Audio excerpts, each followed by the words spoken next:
There's a level of mental and physical strength that makes you seem invincible. And today you will discover how one man achieved it 400 years ago and how you can do the same. Have you ever met someone who doesn't break? Who faces any situation without hesitation, without backing down, without bargaining with themselves? While everyone else is making excuses to explain their own failures, while everyone else gives up at the first hurdle, they persist. And you know what people say? This guy is lucky. This woman is only like this because of her genetics. This guy only got there because he's friends with the boss. But what many people don't accept is that there's a very high price to pay. Many don't want to pay that price, and they still want to condemn those on the battlefield.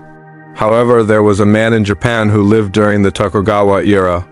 This man won over 60 duels. He started at age 13 and never lost.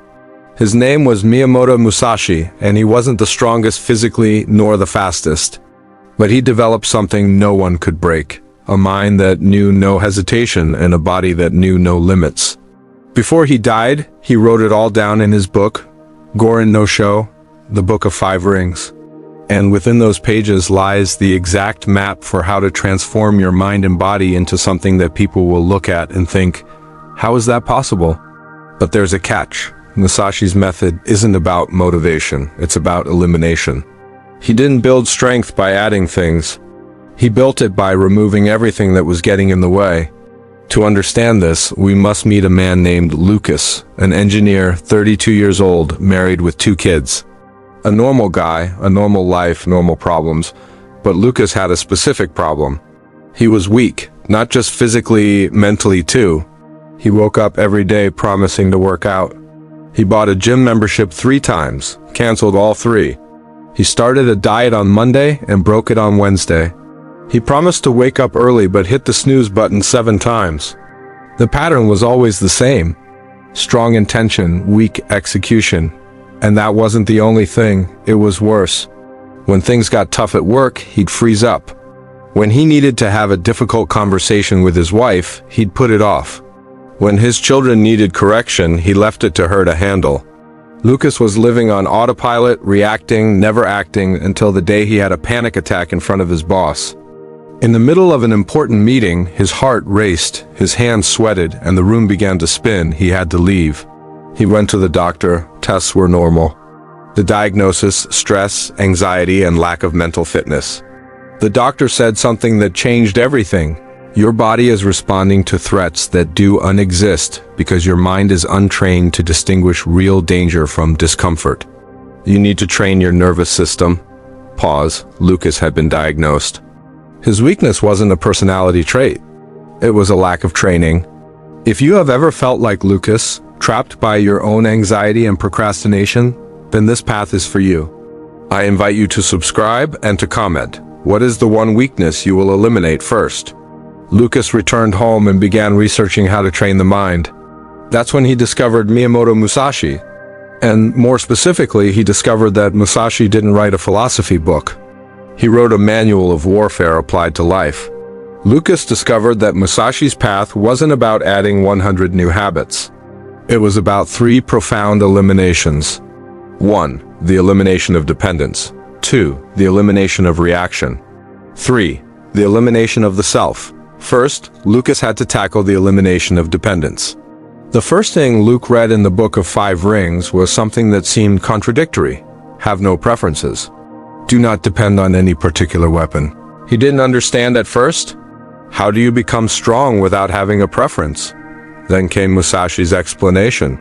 Your strength cannot depend on perfect conditions. If you can only train when you have equipment, you are weak. If you can only meditate when you are silent, you are weak. If you can only focus when you are rested, you are weak. True strength is the ability to perform in any condition.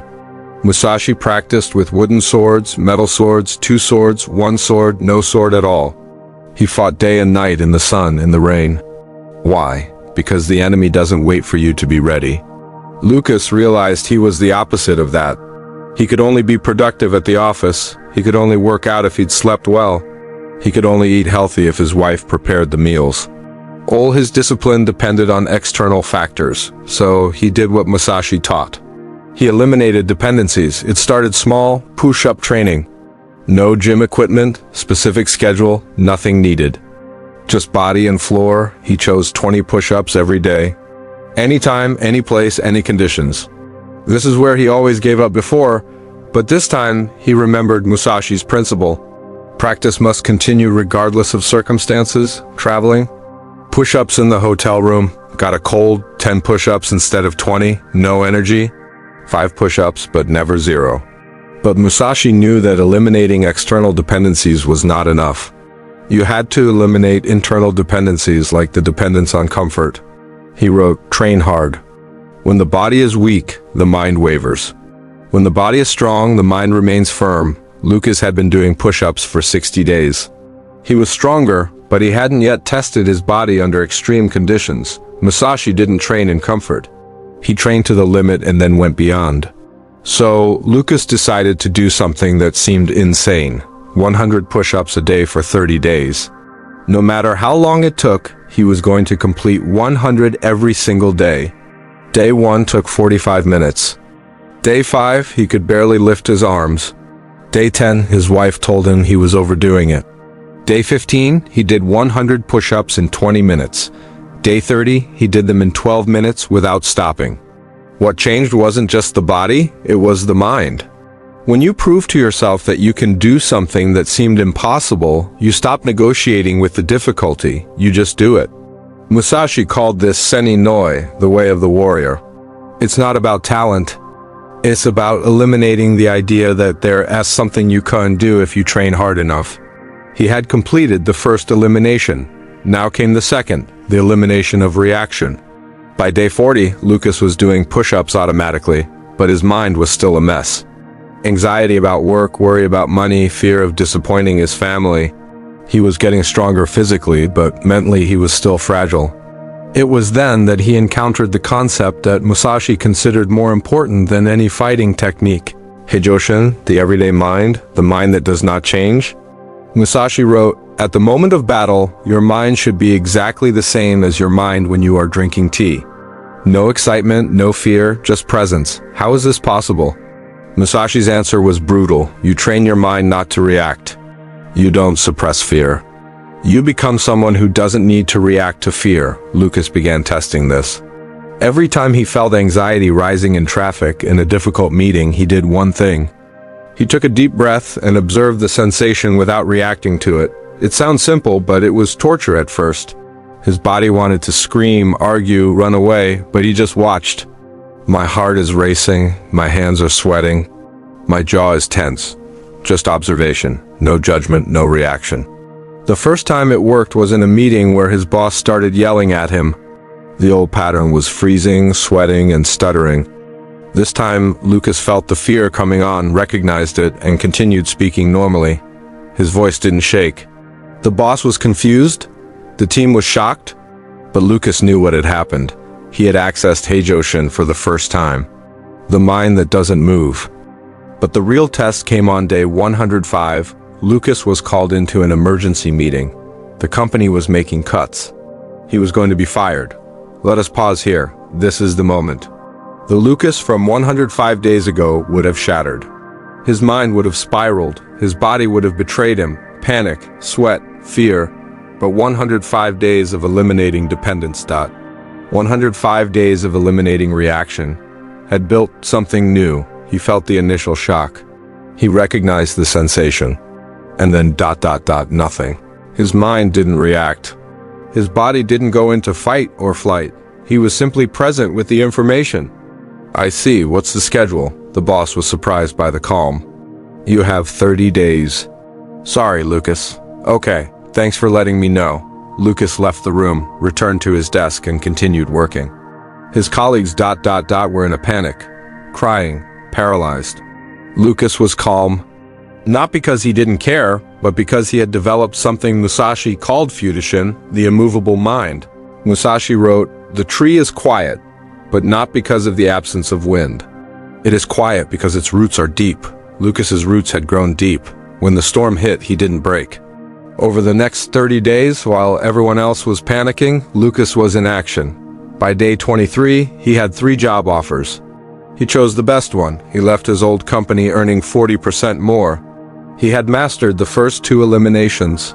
Now came the third, and most difficult, the elimination of the self. Lucas was physically stronger and mentally calmer. But Musashi had a third set of principles for those who seek true mastery. The first part of this is Zanshin, literally, the mind that remains. It means being always present, always aware, never disconnected. Musashi wrote of warriors who won a duel but let their guard down and were attacked while celebrating. He said, "The battle does not end when the enemy falls. It ends when you are safe."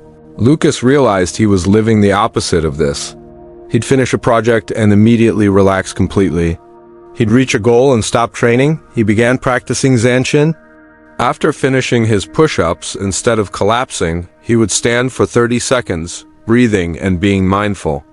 After a difficult meeting, instead of immediately checking his phone, he would sit for a minute processing what had happened.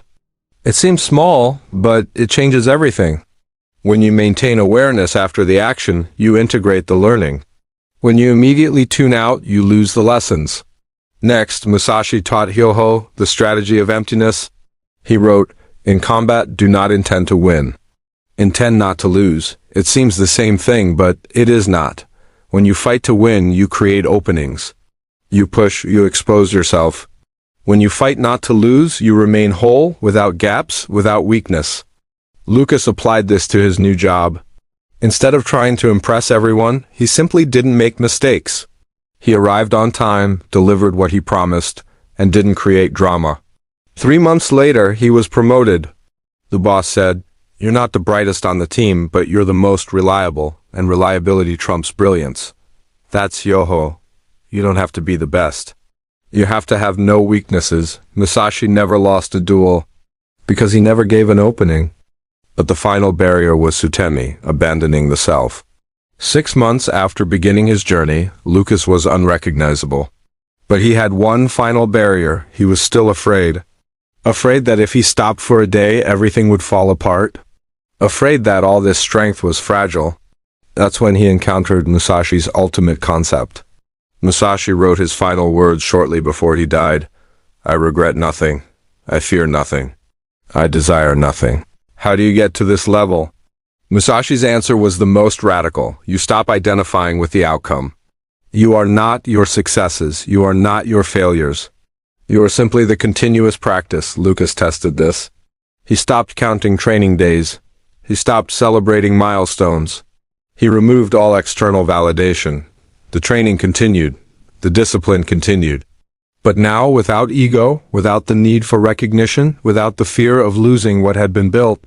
Because he finally understood, you can't lose what you are, you can only lose what you have. If your strength depends on maintaining a streak, you'll fear breaking. If your strength is who you've become, nothing can take that away from you. And it was at that exact moment that something scary happened. People started avoiding Lucas. Not because he was arrogant, but because his presence was uncomfortable. When you eliminate fear, hesitation, and the need for validation, you become a mirror. A mirror reflects. And people who are defined by their excuses, their fears, and their compromises hate mirrors. They don't hate you. They hate the truth you represent. They hate the fact that your existence proves their excuses are worthless. His coworkers stopped complaining around him. His friends stopped making jokes about gyms. His own family started commenting, "You're getting too serious," because his existence proved that everything they say is impossible is just uncomfortable. A year after starting, Lucas was no longer Lucas. He had removed everything that was non-essential.